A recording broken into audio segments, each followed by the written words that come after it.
সম্প্রতি বেনজির আহমেদের আরেকটি বাড়ির সন্ধান পাওয়া গেছে। বাড়িটি দেখে যে কেউ মনে করবেন ইউরোপ কিংবা পশ্চিমা কোনো উন্নত দেশের বাড়ি।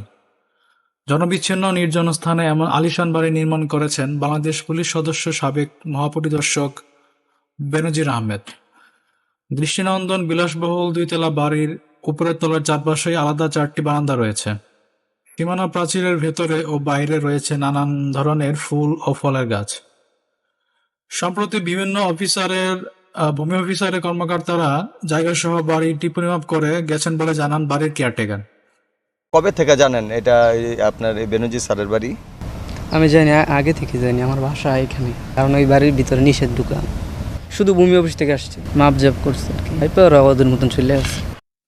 বহুমুখী সমবায় সমিতি লিমিটেড কোম্পানি দ্বারা পরিচালিত আনন্দ হাউজিং সোসাইটি নামে আবশ্যক প্রকল্পটির প্রধান কার্যক্রম শুরু হয় 2003 সালে। প্রকল্পটিতে কোরল বিশ্বরোড সংলগ্ন জায়গায় অবস্থিত 24 কাঠা জমিতে প্রায় 10 কোটি টাকা ব্যয়ে বাড়িটি নির্মাণ করা হয়। বেনজির আহমেদের বাড়িটির নির্মাণ কাজ শেষ হয় 2022 সালে। বেনজির আহমেদ পুলিশ নিয়ে প্রায় বাংলা বাড়িতে আসা যাওয়া করতেন বলে জানান স্থানীয়রা। বেনজির স্যার আইতো মাঝে মাঝে থাকতো। ওনার ফ্যামিলি মাসের মধ্যে 2-1 বার আই।